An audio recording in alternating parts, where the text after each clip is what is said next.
മുൾപടർപ്പ്. മുൾപടർപ്പ് ജീവിതത്തിൻ്റെ നിരാശകളെ ജനിപ്പിക്കുന്ന ഒന്നിൻ്റെ പ്രതീകമായിട്ട് നാം കാണുമ്പോൾ, കത്തുന്ന മുൾപടർപ്പ് മോശയുടെ ജീവിതത്തിന് പുറപ്പാടാണ് സൃഷ്ടിക്കുന്നത്. മോശയ്ക്ക് മുൾപടർപ്പിൽ പൂത്തുലഞ്ഞ അഗ്നിജ്വാല മിസ്രൈമിൽ ജീവിക്കുന്ന ഇസ്രായേൽ ജനത്തിന് പ്രതീക്ഷകൾ ഉണർത്തുകയാണ്.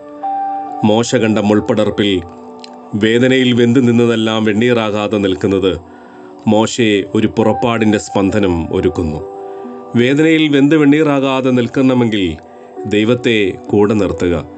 ജീവിതത്തിൽ വിസ്മയ കാഴ്ചകൾ ഒരുക്കാൻ ദൈവത്തിന് കഴിയും. മോശ ദൈവത്തെ അനുഭവിച്ചറിയുന്ന ഇടമാണ് കത്തുന്ന മുൾപടർപ്പ്. ജീവിതത്തിലെ ഏതൊരു മുൾപടർപ്പിൻ്റെയും അനുഭവവും നമുക്ക് ദൈവത്തെ സ്വീകരിക്കുന്ന, ദൈവത്തെ അനുഭവിക്കുന്ന ഇടമാക്കുക. കാരണം വെന്ത് വെണ്ണീറാകുവാൻ ദൈവം ഒരിക്കലും നമ്മെ സമ്മതിക്കില്ല.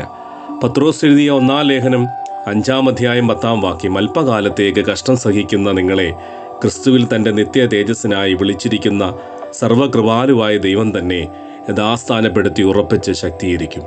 ഏവർക്കും ദൈവിക സമാധാനത്താൽ നിറയട്ടെ ഈ ഒരു ദിനം.